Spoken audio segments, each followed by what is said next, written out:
Hey guys, इस video में हम कवर करने वाले हैं Terraform attributes and output values. तो इस टॉपिक के बारे में मैं इतना ही बोलूंगा कि ये मोस्ट इंपॉर्टेंट टॉपिक है, राइट। तो अगर आपने कहीं से कोचिंग की है या आपने कहीं से टेराफॉर्म लर्न किया और इन टॉपिक के बारे में आप अवेयर नहीं हो, इसका मतलब है कि आपने टेराफॉर्म को प्रॉपर वे से नहीं किया। तो इसमें आप कहीं ना कहीं कंफ्यूज होने वाले हो। और ये टॉपिक मैं बता रहा हूँ, जो एट्रीब्यूट और आउटपुट वैल्यूज हैं, आपकी कोई भी टेम्पलेट, जो अच्छा सा टेम्पलेट राइट करोगे तो हर टेम्पलेट में आपको इनकी रिक्वायरमेंट पड़ने वाली है, टेराफॉर्म एट्रीब्यूट और आउटपुट वैल्यू की, राइट। तो काफी मोस्ट इंपोर्टेंट टॉपिक और इंटरेस्टिंग वीडियो रहने वाली है, राइट। तो let's see understanding attribute, right. तो Terraform has capability to output the attribute of a resource with the output value. कहने का मतलब क्या है कि टेराफॉर्म है जो उसके पास कैपेबिलिटी है, जो भी आप रिसोर्स क्रिएट करोगे, राइट, उसकी आउटपुट वैल्यू, सपोज आपने टेराफॉर्म प्लान चलाया फिर टेराफॉर्म अप्लाई चलाया, तो उस टाइम पे वो कैपेबिलिटी रखता है कि उसको उसी टाइम पे आपकी आउटपुट में वो उसको डिस्प्ले कर दे, राइट। फॉर एग्जांपल के लिए सपोज आपने कोई भी EC2 इंस्टेंस आपने क्रिएट किया और आप चाह रहे हो कि उसकी पब्लिक आईपी या प्राइवेट आईपी जब भी क्रिएट हो, मैं कंसोल पे ना जाके वहीं आउटपुट से उसको फाइंड आउट कर लूँ, तो आप इस टाइप से उस रिसोर्स की आईपी या फिर उसकी वैल्यू जो भी आपकी रिक्वायर्ड है उसकी आप आउटपुट में डिस्प्ले करवा सकते हो, राइट। तो इसी टाइप से मान लो आपको S3 बकेट क्रिएट की और उससे रिलेटेड इन्फॉर्मेशन आउटपुट में डिस्प्ले करवाने, जैसे कि नाम है या फिर उसके टैग्स हैं, तो आप उसको भी आउटपुट में आप डिस्प्ले करवा सकते हो, राइट। तो वाई एट्रीब्यूट आर इम्पोर्टेंट, मतलब कि एट्रीब्यूट में ऐसा क्या प्लस पॉइंट है जो इसको मोस्ट इंपोर्टेंट बनाता है, वो देख लेते हैं, right. And output of A attribute can not only B use for the user reference. कहने का मतलब जब आपने कोई टेम्पलेट राइट किया, राइट, तो उसमें आपने क्या किया, एक आउटपुट के लिए ब्लॉक डिफाइन कर दिया कि मुझे एक रिसोर्स, सपोज मैं EC2 इंस्टेंस लॉन्च कर रहा हूँ, तो उसके आईपी पब्लिक प्राइवेट जो भी या टैग्स जो भी मुझे डिस्प्ले कराने हैं वो डिस्प्ले करवा दे, राइट। तो वो उसको डिस्प्ले करवा देगा। तो कहने का मतलब ये है कि हम उसको मतलब जाके कंसोल पे भी देख सकते हैं, वो भी कोई इशू नहीं है। बट कहने का मतलब ये है कि ओवरऑल यहाँ पे सिर्फ यूजर की रेफरेंस के लिए नहीं है कि यूजर को कंसोल पे जाने में टाइम बचे और वो यहीं से डिस्प्ले कर ले। ये तो एक प्लस पॉइंट है ही है। जो मोस्ट इंपोर्टेंट है, जो इससे भी इंपोर्टेंट प्लस पॉइंट, वो क्या है, it can also used as input to other resource which is being created by Terraform. कहने का मतलब है सपोज मेरे पास दो रिसोर्स हैं, तो एक रिसोर्स दूसरे के ऊपर डिपेंड है, मतलब एक की डिपेंडेंसी दूसरे पे है, तो पहले की आउटपुट हम दूसरे की इनपुट भी बना सकते हैं, right. Let me show you an example. Suppose we are create EIP address and we want to the EIP automatically white listed in the security group automatically. Suppose कि मैं कोई EIP इलास्टिक आईपी क्रिएट कर रहा हूँ और मैं चाहता हूँ कि जब इलास्टिक आईपी क्रिएट हो वो सिक्योरिटी ग्रुप में ऑटोमेटिक सर्वर के वाइट लिस्ट हो जाए। तो राइट, इस टाइप के यूज केस के लिए भी हम एट्रीब्यूट को यूज कर सकते हैं कि इलास्टिक आईपी आपकी जब भी आपने क्रिएट की, उसका क्या हुआ, इलास्टिक आईपी के लिए वो आउटपुट आई, उस आउटपुट को मैं इनपुट बना देता हूँ सिक्योरिटी ग्रुप के इनबाउंड या आउटबाउंड में, जहाँ पे भी मुझे वाइड लिस्ट करना है। तो एट्रीब्यूट का यूज केस जो मेनली यूज होता है आपका टेम्पलेट में, वो यही वाला होता है, ना कि सिर्फ यूजर रेफरेंस के लिए, राइट। तो लेट्स सी, अभी मैं क्या कर रहा था, मैं सिर्फ आपको बता रहा था उसका थ्योरेटिकल पार्ट, तो थोड़ा-सा अब हो सकता है कि अभी तक कन्फ्यूजिंग हो। हम देखने वाले हैं प्रैक्टिकल लैब में, राइट? तो लेट्स सी, प्रैक्टिकल थोड़ा देख लेते हैं। तो जनरली हम क्या अप्रोच करते हैं वो मैं आपको बता देता हूँ। तो मैंने यहाँ पे क्या कर रखा है, एक एट्रीब्यूट डॉट टीएफ की फाइल बना रखी है, उसमें 2 रिसोर्स को डिफाइन कर रखा है, रिसोर्स AWS_EIP एंड एक रिसोर्स है AWS_S3 बकेट, राइट? तो मैं क्या कर रहा हूँ, यहाँ पे 2 रिसोर्स क्रिएट कर रहा हूँ, एक इलास्टिक आईपी, कहने का मतलब ये है, और एक S3 बकेट। तो मैं उसके बाद क्या कर रहा हूँ, जनरली अप्रोच मैं दिखाता हूँ जो जनरली हम करते हैं। तो उसके लिए मैं आउटपुट वाले ब्लॉक को थोड़े टाइम के लिए इसको मैं कमेंट आउट कर देता हूँ, राइट? तो मैं दिखाता हूँ कि हम जनरली क्या करते हैं। इसको मैंने कमेंट आउट कर दिया, कंट्रोल एस सेव कर देता हूँ। न्यू टर्मिनल में जाता हूँ, तो एक बार मैं टेराफॉर्म इनिशियलाइज कर लेता हूँ, टेराफॉर्म इनिशियलाइज, राइट। अब मैं टेराफॉर्म प्लान करता हूँ, टेराफॉर्म प्लान। टेराफॉर्म प्लान में क्या है, जो भी हमने रिसोर्स राइट किए हैं अपने टेम्पलेट में, उनको देखो आप वहाँ यहाँ से वैलिडेट भी कर सकते हो कि क्या क्या क्रिएट करने वाला है, राइट। तो मैं एक बार इसको टेराफॉर्म अप्लाई कर लेता हूँ, अगर आपको सही लगे तो आप अप्लाई के लिए जा सकते हो, राइट। तो मुझे सब कुछ चेक कर लिया, सब कुछ ओके है मेरे एंड से। तो देखो ये 2 रिसोर्सेज ने क्रिएट कर दी। तो यहाँ पे क्या हुआ है, एक इलास्टिक आईपी क्रिएट हुआ है, एक S3 बकेट क्रिएट हुई है, बट उनकी वैल्यू आपको यहाँ से पता नहीं लग रहा है, राइट। तो हम जनरली अप्रोच क्या करते हैं वो मैं आपको दिखाने वाला हूँ, राइट।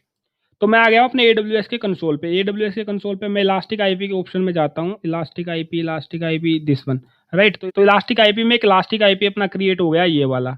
तो ये इलास्टिक आईपी जो मैंने अपने इस रिसोर्स से किया था, तो अब मुझे कहाँ जाके देखना पड़ रहा है, कंसोल पे। ऐसे ही अगर आप चाहो तो S3 बकेट का भी आप यहाँ से चेक कर सकते हो जो S3 बकेट मैंने क्रिएट की है। Late me show you. देखो S3 Linux demo lab bucket, right. तो मैंने क्या रिसोर्स बना रखा है वो भी मैं आपको दिखा देता हूँ। देखो यहाँ पे मैंने Linux daddy demo lab elastic bucket बना रखा है, और इसी टाइप से इलास्टिक आईपी जो क्रिएट की है वो आ गई। तो एक अप्रोच ये है कि आप हर बार जाओ और कंसोल पे जाके देखो, ये यूजर रेफरेंस के लिए है, राइट। तो ये एक मतलब बेस्ट अप्रोच नहीं है। तो हम चाहें तो क्या कर सकते हैं, late me show you.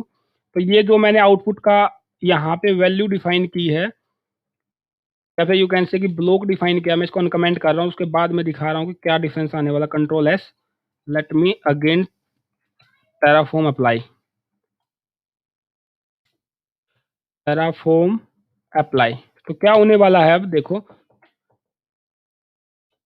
Yes, great. तो इसने क्या किया, जो अपनी इलास्टिक आईपी आई थी जो हमने कंसोल से मैन्युअली देखा था, तो वो यहाँ पे इसने डिस्प्ले कर दी। जो बकेट का नाम था वो बकेट का नाम यहाँ से डिस्प्ले कर दिया, राइट। कहने का मतलब क्या है कि हमें कंसोल पे जाने की रिक्वायरमेंट नहीं है, और बाहर की कंसोल पे जाएं और अपना रिसोर्स चेक करें, तो हम उसको आउटपुट में भी डिस्प्ले करा सकते हैं।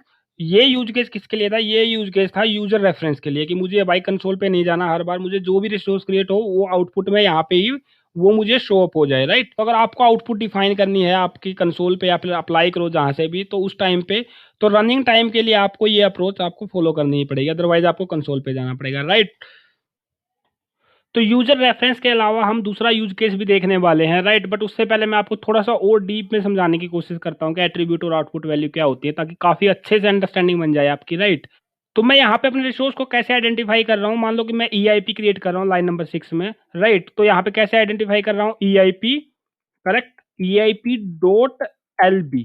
तो इससे क्या रिसोर्स अपना ट्रैक आउट हुआ, जो मैं EIP क्रिएट कर रहा हूँ वो ट्रैक आउट हो रही है AWS अंडरस्कोर EIP, जो AWS के रिसोर्स का नाम है, प्लस जो हमारा आइडेंटिकल नेम या फिर आप कह सकते हो कि लॉजिकल नेम है। तो उसको हम आउटपुट में कैसे पास करें, AWS underscore LB dot public IP. तो देखो यहाँ पे सारा खेल घूम रहा है कि डॉट पब्लिक आईपी ये क्या है, ये कहाँ से आया। तो मैं पब्लिक आईपी ही क्यों यूज कर रहा हूँ, बाकी कुछ यूज क्यों नहीं कर रहा। ये यूज इसलिए नहीं कर रहा कि जो हम पूरा टॉपिक पढ़ रहे हैं एट्रीब्यूट का, तो ये एट्रीब्यूट का पार्ट है। मतलब आपका डिपेंड करता है कि आपको कौन सा एट्रीब्यूट आपको आउटपुट में चाहिए। जैसे अभी मैं इलास्टिक आईपी क्रिएट कर रहा हूँ, तो मैं चाह रहा हूँ कि जैसे सपोज आपको अगर EC2 इंस्टेंस लॉन्च करना है, राइट। अब आप चाह रहे हो कि जब भी EC2 इंस्टेंस लॉन्च हो उसकी पब्लिक आईपी ना आके उसकी प्राइवेट आईपी मेरे सामने आउटपुट में डिस्प्ले हो, तो आप यहाँ पे प्राइवेट अंडरस्कोर आईपी एट्रीब्यूट भी यूज कर सकते हो। आप चाह रहे हो कि आप अगर आप मान लो सपोज आपने EC2 इंस्टेंस लॉन्च किया, उसके टैग्स आपके सामने आउटपुट में डिस्प्ले हो जाएं, तो आप टैग्स वाला एट्रीब्यूट यहाँ पे यूज करोगे, राइट। तो वो एट्रीब्यूट कहाँ से पता लगेंगे वो हम सब डिस्कस करने वाले हैं। बट आपको ये ट्रैक आउटपुट में कैसे हो रहा है आपको बेसिक आइडिया हो गया होगा। तो S3 का भी मैं एग्जांपल आपको दे देता हूँ। जैसे लाइक मैं कैसे आइडेंटिफाई कर रहा हूँ इसको, AWS underscore S3 bucket dot माई S3, राइट। प्लस का फिर उसके बाद क्या हो रहा है, domain bucket underscore domain name. ये क्या हुआ, इसका एट्रीब्यूट हुआ, किसका एट्रीब्यूट हुआ, S3 बकेट का, राइट। तो यहाँ पे अगर मान लो आपको S3 बकेट का टैग करना हो, टैग से रिलेटेड आप इसके एट्रीब्यूट को आप यहाँ पे यूज कर सकते हो और आपकी रिक्वायरमेंट के अकॉर्डिंग उसको डिस्प्ले करा सकते हो, राइट। तो अभी के लिए मैं इसको अनकमेंट कर रहा हूँ, जो भी मैंने फालतू की लाइनें राइट की हैं, राइट। तो अभी मैं आपको दिखाता हूँ, क्या दिखाता हूँ, तो मैंने डिलीट कर दिया। तो मैं अभी दिखाता हूँ कि एट्रीब्यूट मुझे पता कहाँ से लग रहा हो। तो काफ़ी इंपॉर्टेंट चीज़ है, कोई ज़्यादा मतलब टफ भी नहीं है। Late me show you. तो आपको गूगल पे जाना हो, टेराफॉर्म रजिस्ट्री सर्च करना। कहने का मतलब है कि हम कहाँ जा रहे हैं, टेराफॉर्म के जो ऑफिशियल डॉक्यूमेंट है उस ऑफिशियल डॉक्यूमेंट में मैं जाके आपको शो करने वाला हूँ कि उसकी आपको अगर मान लो देखो प्रॉपर एट्रीब्यूट याद रखना किसी के बस की बात नहीं है। बहुत सारे एक एक रिसोर्स के साथ मतलब 20-20 30-30 40-40 जितना बड़ा रिसोर्स है जिसकी तो जितना बड़ा रिसोर्स है उसके अकॉर्डिंग उसके एट्रीब्यूट है, राइट। मान लो सपोज हम क्या क्रिएट कर रहे हैं, अब हम कर रहे हैं EIP। तो EIP सर्च करता हूँ, राइट। तो इसके एट्रीब्यूट मैं आपको दिखा देता हूँ। तो जब भी आप रिसोर्स क्रिएट करोगे तो यहाँ पे पूरे स्टेप राइट कर रखे हैं इन्होंने। करूंगा मैं आपको रिकमेंड करूंगा जो भी कुछ करो क्रिएट करो तो इसके ऑफिशियल वेबसाइट पे आप जाके रेफरेंस को फॉलो करो, राइट। तो एट्रीब्यूट के बारे में बात कर रहे थे, मैं एट्रीब्यूट आपको दिखा देता हूँ। तो देखो जब नीचे आओगे आप देखो एट्रीब्यूट रेफरेंस। तो अब एट्रीब्यूट रेफरेंस में मैंने EIP में क्या यूज किया है, अभी EIP में मैंने ये वाला एट्रीब्यूट यूज किया, public underscore IP. Public underscore IP contains the public IP address. तो मतलब ये एट्रीब्यूट कर क्या कर रहा है, जब भी आपका आईपी एड्रेस क्रिएट होगा तो पब्लिक आईपी को ये डिस्प्ले करेगा। मान लो सपोज आपने VPC में कोई प्राइवेट आईपी उसको डिस्प्ले करना है तो क्या होगा, private underscore IP. Private underscore IP का मतलब जहां पे मैंने ये पब्लिक लगाया है इसकी जगह आप private underscore IP attribute use करोगे तो आपकी प्राइवेट आईपी को वो डिस्प्ले कर देगा, राइट। तो इस टाइप से आपकी जो भी रिक्वायरमेंट है आप इसकी ऑफिशियल वेबसाइट पे जाके इसके एट्रीब्यूट को फाइंड आउट कर सकते हो। उनके बारे में काफ़ी डिटेल से इसने बता भी रखा होगा, तो उनको आप यूज़ भी कर सकते हो, राइट। उसके बारे में इसने पूरा डिफाइन कर रखा होगा कि उसका क्या यूज़ केस है, करेक्ट। तो एक वे ये है, मान लो सपोज इसी टाइप से आपको S3 के भी एट्रीब्यूट देखने हैं, तो हर रिसोर्स का एट्रीब्यूट आपको यहाँ पे इसकी ऑफिशियल वेबसाइट पे मिल जाएंगे, राइट। तो S3 के देखो कितने आपको एट्रीब्यूट मैंने बताया, जितना बड़ा रिसोर्स होगा उसके उतने ज़्यादा एट्रीब्यूट होंगे, राइट। तो S3 काफ़ी अपने आप में बड़ी टेक्नोलॉजी है इनकी। तो इसके दिखाता हूँ मैं S3 के attribute, let me scroll down, नीचे से मिलते हैं। देखो कितने एट्रीब्यूट आपको मिल रहे हैं। देखो एट्रीब्यूट रेफरेंस। अब इस एट्रीब्यूट रेफरेंस में आप क्या क्या उठा सकते हो। मान लो आपको बकेट की आईडी चाहिए, बकेट का देखो मैंने क्या उठाया, बकेट का डोमेन जो रहा, bucket underscore domain underscore name. तो the bucket domain name will be the format. तो ये बकेट का जो मैं प्रिंट करवा रहा था अपने आउटपुट मैंने जो दिखाया, तो मैं ये यूज कर रहा हूँ bucket underscore domain underscore name अपने एट्रीब्यूट में, राइट। क्या यूज कर रहा हूँ, bucket underscore domain underscore name, right. तो इसी टाइप से जो भी आपकी रिक्वायरमेंट है वो आप यहाँ से आपकी रिक्वायरमेंट के अकॉर्डिंग फिल्टर आउट कर सकते हो। जैसे टैग चाहिए तो आप टैग वाला यूज कर सकते हो। A map of tag assign to the resource including those inherent और व्हाटएवर जो भी आपकी रिक्वायरमेंट है उसके अकॉर्डिंग आपको यहाँ से आपको अपना एट्रीब्यूट सेलेक्ट करना और उस एट्रीब्यूट के अकॉर्डिंग आप वहाँ पे यूज कर सकते हो, राइट। तो आई होप आपको बेसिक आइडिया लग गया होगा कि एट्रीब्यूट मिलते कहाँ से हैं। बट यहाँ से हर बार ऑफिशियल वेबसाइट पे जाना और एट्रीब्यूट ढूंढना, मैं बोल रहा हूँ कि एक रिकमेंडेड अप्रोच नहीं है, टाइम कंज्यूमिंग है। तो मैं आपको एक ट्रिक बता देता हूँ, let me show you the trick as well, right. तो देखो मेरे ये वाले रिसोर्स में क्रिएट कर रहा हूँ आउटपुट में, तो मैं क्या करता हूँ, तो मैं जो एट्रीब्यूट है उसको हटा देता हूँ। ये ट्रिक सी है, मतलब ट्रिक क्या है, मतलब आप कर सकते हो, ये भी कोई बड़ा काम नहीं है। तो मैं अपने एट्रीब्यूट हटा रहा हूँ अभी, राइट। तो उसके बाद मैं क्या कर रहा हूँ, दोबारा से टर्मिनल में जा रहा हूँ, टेराफॉर्म अप्लाई करता हूँ, तो लेट्स सी कि क्या आता है। अप्लाई, टेराफॉर्म अप्लाई किया तो देखो क्या दिखाने वाला है आपसे, यस पूछेगा, यस कर देता हूँ मैं। देखो ग्रेट, जो मैं चाह रहा था वो आ रहा। तो मतलब कहने का क्या है, जो भी रिसोर्स क्रिएट हो रहा है ना, जैसे ईआईपी किया तो आउटपुट किया मैंने, जब देखो आउटपुट इसके ब्लॉक में, तो क्या किया उसने, जितने भी आउटपुट में जो एट्रीब्यूट हैं ईआईपी के रिस्पेक्ट में वो सारे ही डिस्प्ले कर दिए। तो हमने क्या यूज किया इसमें, हमने यूज किया पब्लिक आईपी। देखो यहाँ पब्लिक आईपी के लिए इसने एट्रीब्यूट दे रखा है। अगर मान लो कोई प्राइवेट आईपी होती तो प्राइवेट आईपी के लिए भी एट्रीब्यूट देता, टैग्स होता टैग्स के लिए एट्रीब्यूट, मतलब जो भी एट्रीब्यूट ईआईपी से बिलोंग करते हैं तो वो उसने उससे रिलेटेड सारे एट्रीब्यूट यहाँ पे शो अप कर दिए। सिमिलरली उसने क्या किया, सिमिलरली उसने S3 बकेट के लिए भी जो जो एट्रीब्यूट है, मान लो कि उसकी परमिशन क्या है, राइट, उसके होस्टेड जोन क्या है, और उसका मान लो टैग्स क्या है, कोई प्रॉपर टैग क्या है, तो उससे जितनी भी उससे रिलेटेड इन्फॉर्मेशन है कि उसके ऊपर वजनिंग इनेबल है कि नहीं है, सारे एट्रीब्यूट उससे रिलेटेड उसने आउटपुट में डिस्प्ले कर दिए। तो उसके आपको जो भी आपकी रिक्वायरमेंट है उसके अकॉर्डिंग आप पुट करो, पिकअप करो और उसको वहां पे अपने ब्लॉक में यूज कर सकते हो, राइट। तो ये भी एक बेस्ट अप्रोच है। बट इससे भी बेस्ट अप्रोच जो मैं रिकमेंड करूंगा, क्योंकि ये इसका एक मुझे तो थोड़ी सी लिमिटेशन लगती है। क्या लिमिटेशन लगती है, जब भी आप अपना रिसोर्स अप्लाई करोगे तो ये आउटपुट को थोड़ा कॉम्प्लिकेटेड और लेंथी बना देता है। तो मैं चाह रहा हूँ कि आउटपुट भी मेरी इम्पैक्ट ना और मुझे रिसोर्स का भी पता लग जाए, राइट। तो एक तीसरा वे और है जो मोस्ट इंपॉर्टेंट है, वो भी मैं आपको दिखाई देता हूँ, राइट। तो लेट मी शो यू, थोड़ा सा स्क्रॉल डाउन कर लेता हूँ, मैं इसको कट ही कर देता हूँ। तो तीसरा वे क्या है, देखो मैं स्टेट फाइल में जाता हूँ, तो मैंने स्टेट फाइल पे काफ़ी अच्छे से एक वीडियो बनाई थी और इससे आपको स्टेट फाइल का फॉर्मेट भी पता लग जाएगा कि जो टेराफॉर्म है स्टेट फाइल को कैसे मैनेज करता है, तो क्या क्या ब्लॉक होते हैं, राइट। तो मैं क्या करता हूँ अभी एज ऑफ नाउ के लिए आपको दिखाने के लिए मैं इसको मिनिमाइज कर लेता हूँ।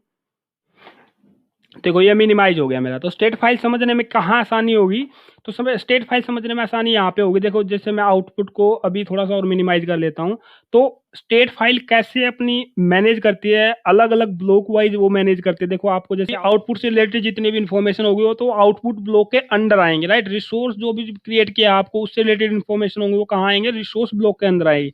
तो जो आपकी स्टेट फाइल भी बनती है वो वेल फॉर्मेटेड बनती है। आप काफ़ी इजी वे से आप अपनी स्टेट फाइल को भी पढ़ सकते हो कि क्या क्या रिसोर्स, देखो रिसोर्स में मैंने क्या क्या क्रिएट कर रखा है।